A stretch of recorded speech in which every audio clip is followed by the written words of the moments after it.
गांव से भाग के लोग यहाँ आते हैं, कोई डॉन बॉस्को में लिखाता है, कोई यहाँ बगल वाले स्कूल में लिखाता है।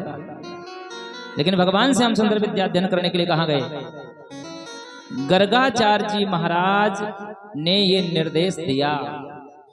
गर्गाचार्य जी ने कहा कि मेरे साथ में पढ़ते थे महाराज संदीपन ऋषि, और वो त्रिकालदर्शी प्रकांड विद्वान, वेद शास्त्र, श्रुति स्मृति, ज्योतिष, छंद, निरुक्त, मीमांसा, सारे शास्त्रों के वो ज्ञाता हैं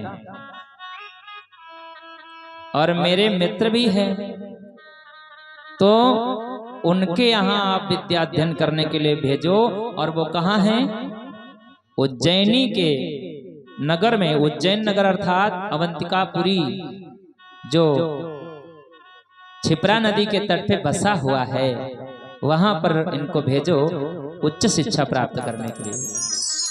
तो रथ में बैठाया और लेकर के जा रहे थे भगवान श्याम सुंदर को और बलराम जी को। रास्ते में एक ब्राह्मण बालक, वो भी झोली टांग करके नंगे पैरों से जा रहा था।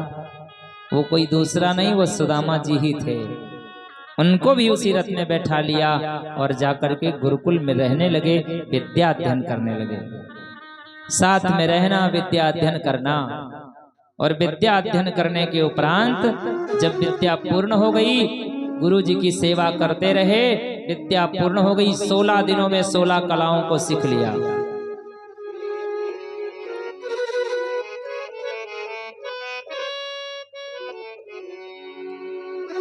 गुरु ग्रह पढ़न गए रघुराई, गुरु ग्रह पढ़न गए यदुराई, गुरु ग्रह पढ़न।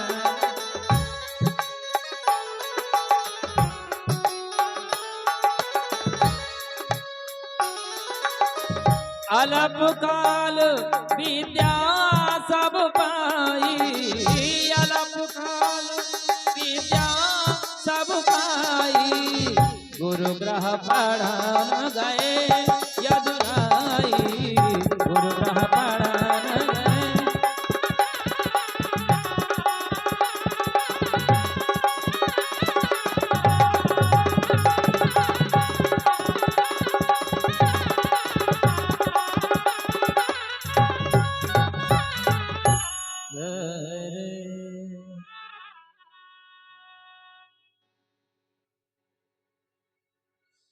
गुरुग्रह पढ़न गए यदुराई, अल्पकाल विद्या सब पाई। जब विद्या प्राप्त हो गई तो गुरु जी को सादर प्रणाम करके और दक्षिणा देने के लिए निवेदन किया। हे गुरुदेव, आपकी कृपा से अब मेरा पाठ्यक्रम पूर्ण हो गया। अब मैं यहाँ से जा रहा हूँ, तो आप मुझसे कुछ दक्षिणा ले लीजिए। गुरु जी ने कहा, हे श्याम सुंदर, मैं जानता हूं कि आप परब्रह्म हैं, नारायण हैं। लीला अवतार आपका इस धराधाम पे हुआ है। मेरा बड़ा सौभाग्य है कि मैंने तुम्हें शिक्षा प्रदान किया।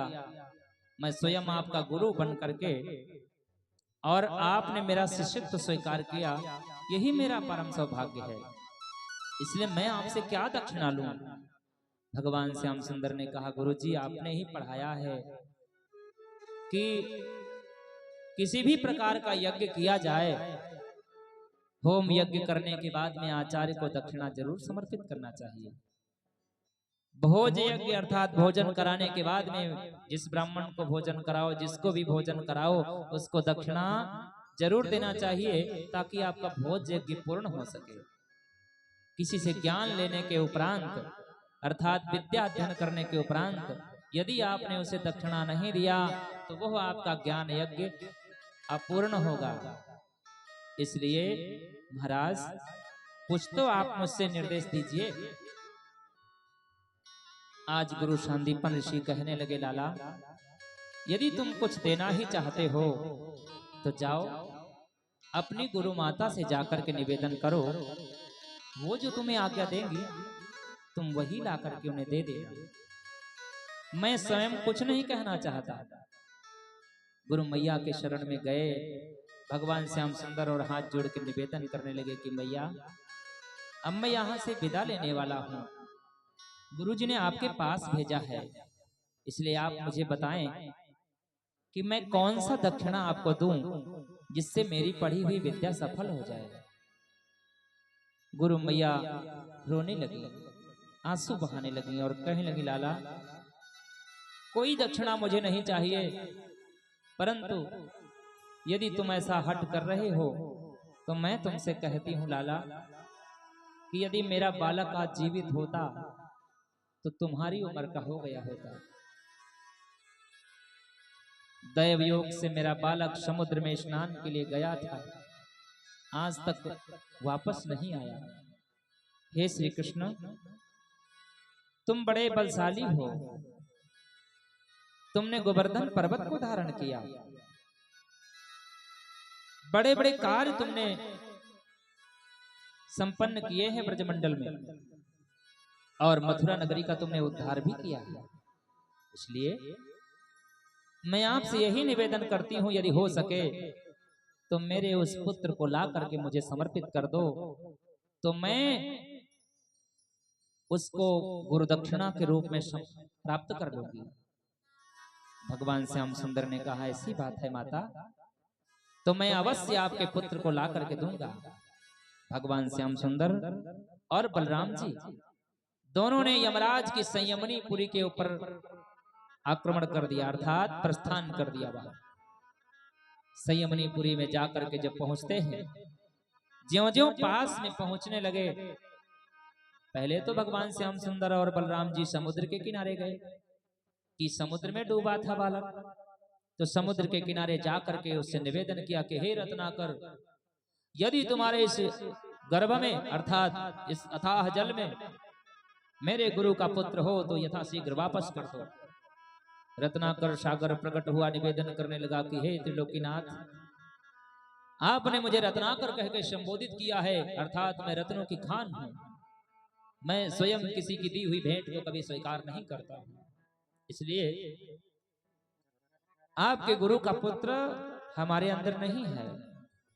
यदि कोई कुछ संयोग से डाल भी देता है हमारे जल में, तो हमारे जल की लहरें उसे बाहर फेंक देती है। मैं किसी की भेंट स्वीकार नहीं करता हूं। हमारे अंदर अनेकानेक प्रकार के जलचर जीव रहते हैं और एक शंखासुर नाम का राक्षस भी रहता है। कहीं ऐसा तो नहीं कि वो गुरु का बालक आया हो स्नान करने के लिए और वो शंखासुर राक्षस ने उसको पकड़ लिया हो, मार दिया हो। भगवान श्याम सुंदर ने शंखासुर का नाम सुना तो तुरंत जल में प्रवेश करते हैं और शंखासुर को जाकर के मिलते हैं, उससे पूछते हैं। सटीक उत्तर ना मिला कि गुरु का पुत्र यहाँ भी नहीं है, फिर भी शंखासुर का कल्याण कर देते हैं कि कोई भी राक्षस बचना नहीं चाहिए। शंखासुर का वध करने के उपरांत कृष्ण और बलराम संयमनी पुरी के ऊपर प्रस्थान करते हैं और जितना ही नजदीक पहुंचते हैं तो वहां के जो संयमनी पुरी में उस नरक में निवास करने वाले जो जीव हैं उनको बड़ा आनंद होने लगा। बस फिर क्या था, भगवान ने वहां पहुंच करके शंख बजाया,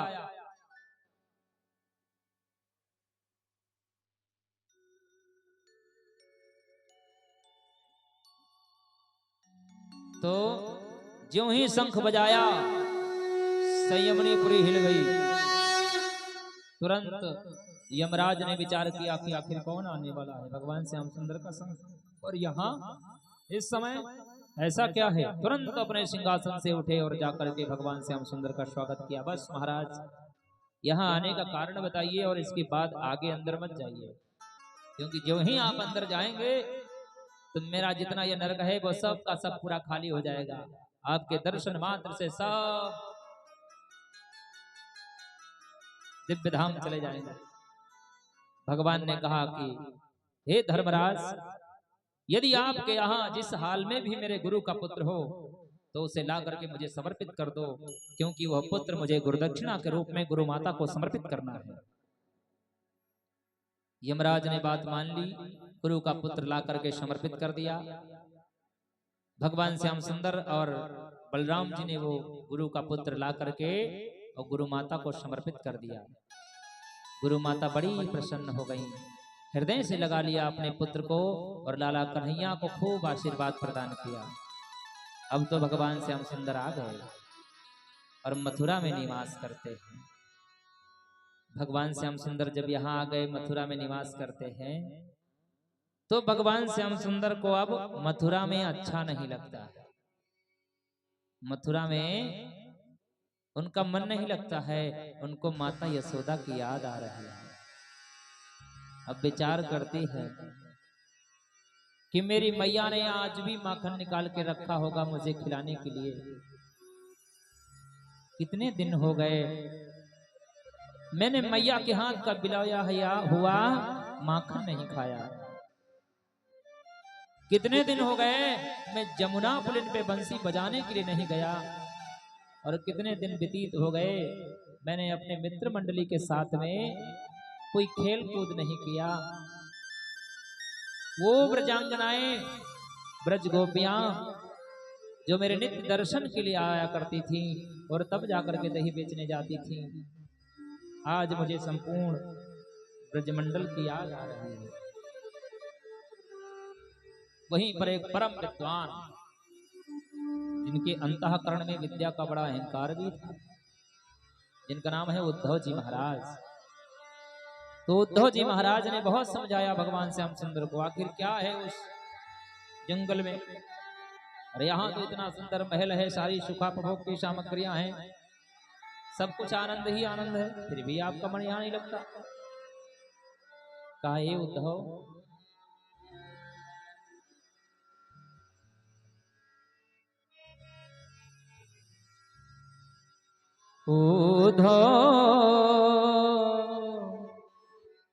ब्रज मोहे विसरत नाही।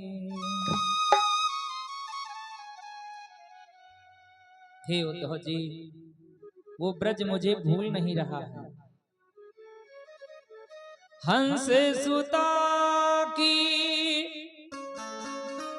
सुंदर कलरव अरु कदमन की छाही। ब्रज मोहि विसरत नाही।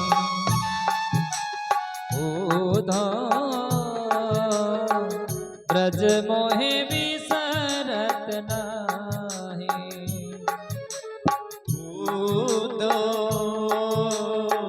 ब्रज मोहि विसरत नाही।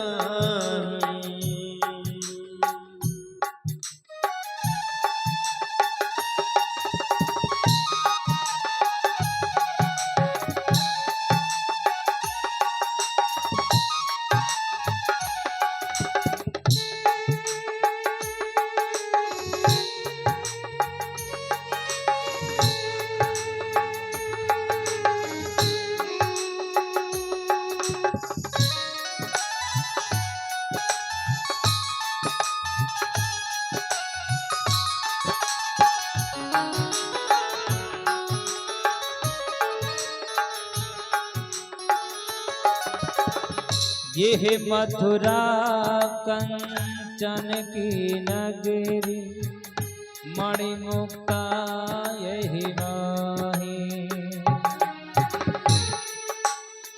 यही मथुरा कंचन की नगरी, मणिमुक्ता यही माही। ग्वाले बाले सब करती कोलाहल, ग्वाले बाले सब करती कोलाहल, नाचत दैगल बाही। ब्रज मोहे विसरत नाही।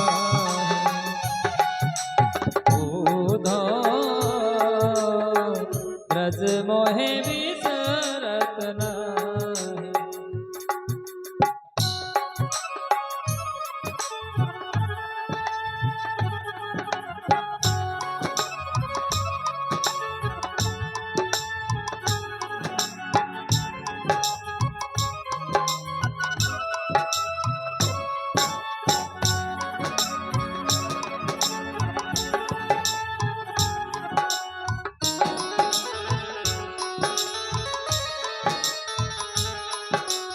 हे उद्धव, ब्रजमंडल की मुझे याद सता रही है, मेरी यशोदा मैया की, बाबा नंद की, वहां की गोपियों की मुझे याद आ रही है। मैं जानता हूं कि मेरे विरह में वो बहुत व्याकुल है। उद्धव जी कहने लगे ऐसा क्यों? उनको कोई मुझ जैसा समझाने वाला नहीं मिला। यदि हम जैसा कोई ज्ञानी उनको समझाने वाला मिल जाता तो वो समझ जाती और इस प्रकार से विरह वेदना में अपने अंतःकरण को कभी नहीं तपाती। भगवान श्याम सुंदर कहने लगे उद्धव, अंतःकरण में भगवान श्याम सुंदर समझ गए कि उद्धव आपको अपने ज्ञान का अहंकार है, लेकिन आपने अभी प्रेम की पाठशाला आप देखी नहीं, आपने प्रेम के ढाई अक्षर को पढ़ा नहीं, समझा नहीं, किसी प्रेमी से, वास्तविक प्रेमी से आपकी भेंट नहीं हुई है।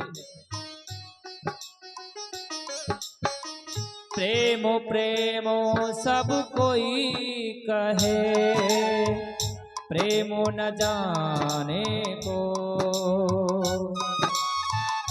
प्रेमो जानी भगवान मिले, प्रेमो कहावे सो।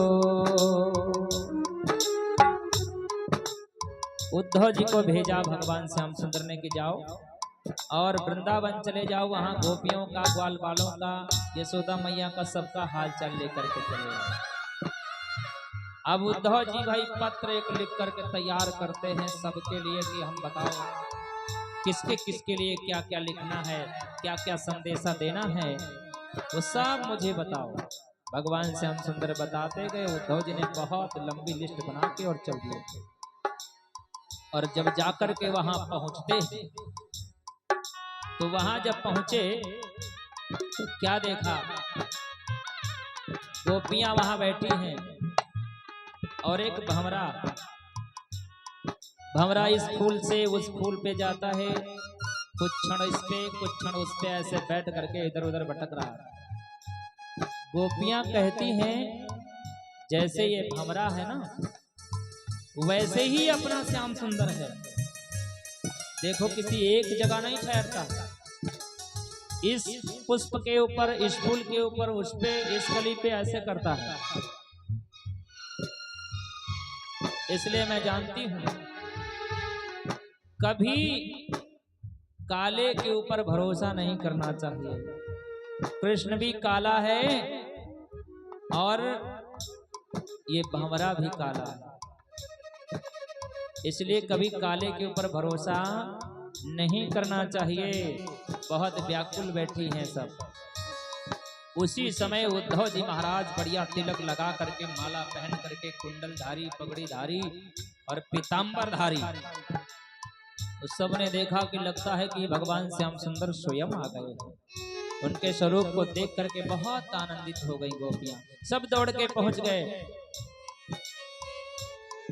उन्होंने कहा मैं कृष्ण नहीं हूं, मैं कृष्ण का सखा हूं, मित्र हूं। तो दूसरी गोपी ने कहा देख, स्वयं नहीं आया है, अपने सखा को भेजा है। अरे जैसे ये भंवरा है ना वैसे ही तो उसका सखा होगा, जैसे श्याम सुंदर है वैसे। क्या संदेशा लाए हो? तो उन्होंने कहा ये पत्र मैं लेके आया हूं। अरे सारी गोपियों ने झपट करके वो पत्र छीन लिया और टुकड़े टुकड़े फाड़ दिए और हाथ में ले लिया कि देखें हमारे लिए क्या लिखा है, हमारे लिए कुछ लिखा क्या, हमारे लिए कोई संदेशा दिया क्या। लेकिन जब वो टुकड़ा हाथ में आया तब उनको पता चला कि मैं तो सीधी सादी गांव की ग्वालिन हूँ, पढ़ी लिखी भी नहीं हूँ, क्या लिखा है इसमें मुझे कुछ नहीं पता। उद्धव जी से कहा क्या लिखा है इसमें? तो उन्होंने कहा कि इसमें लिखा है कि इस प्रकार से कृष्ण के विरह में व्याकुल होकर के अपने अंतःकरण को मत जलाइए और पर ब्रह्म का ध्यान करिए, अर्थात ज्ञान का उपदेश देना प्रारंभ करते हैं। और जब ज्ञान का उपदेश देना प्रारंभ कर दिया, वेदांत बखानने लगे। उस वेदांत को सुन करके उद्धव जी ने कहा कुछ समझ में आ रहा है मेरी बात? कहा क्या समझ में आएगा? अरे हम तो सीधी सादी गांव की ग्वालने हैं, गाय बछड़ों को चारा सानी देती हैं, गौद होती हैं, घर का काम करती हैं और उसके बाद में जब थोड़ी देर समय मिलता है तो अपने कृष्ण को याद करके उनके विरह में आंसू बहा लेती हैं। और हम क्या जाने उधो जोग जोग हम नाही, जोग जोग हम नाही, अबुला सार ज्ञान का जाने, अबुला सार ज्ञान क्या जाने, कैसे ध्यान धराही, जोग जोग हम नाही, उधो जोग जोग हम नाही।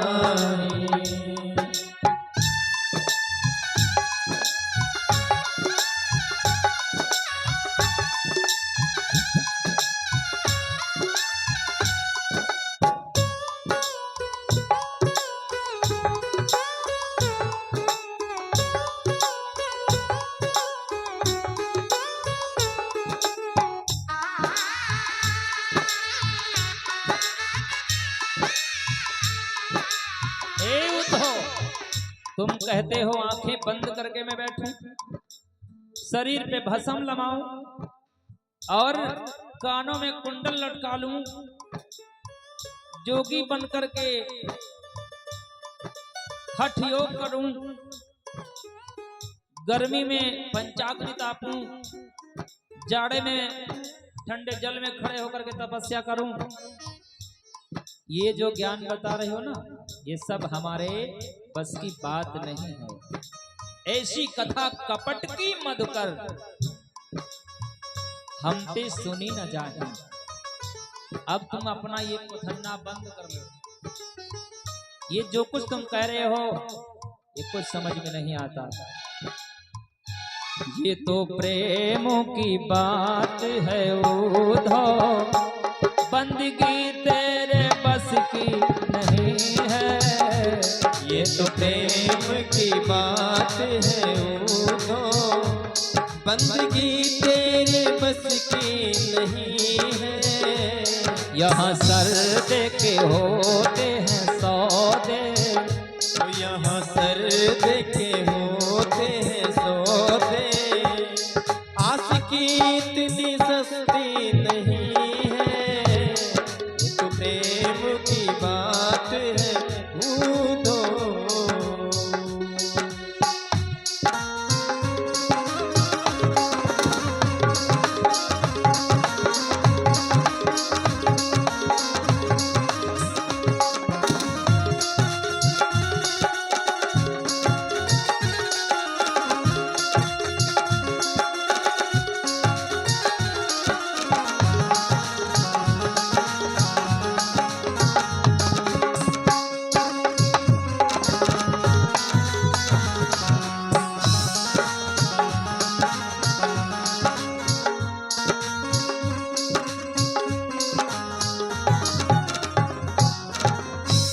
जो असल में है मस्ती में डूबे,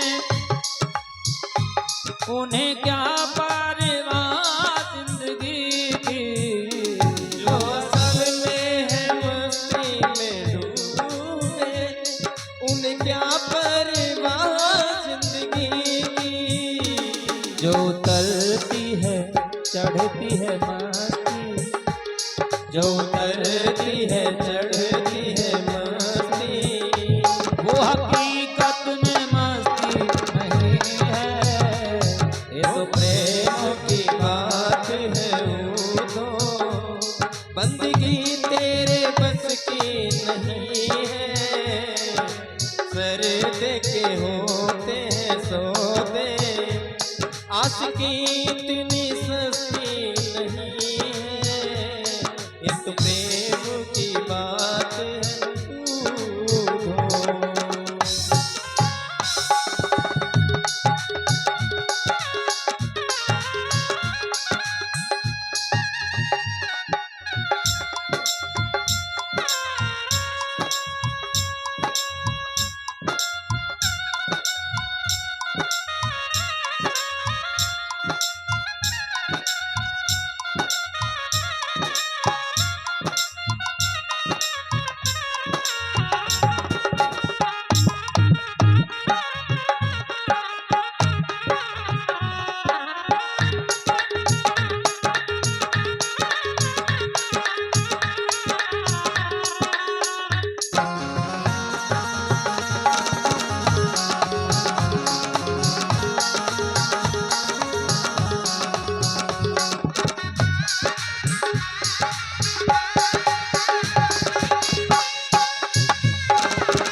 जिनकी नजरों में है श्याम प्यारे,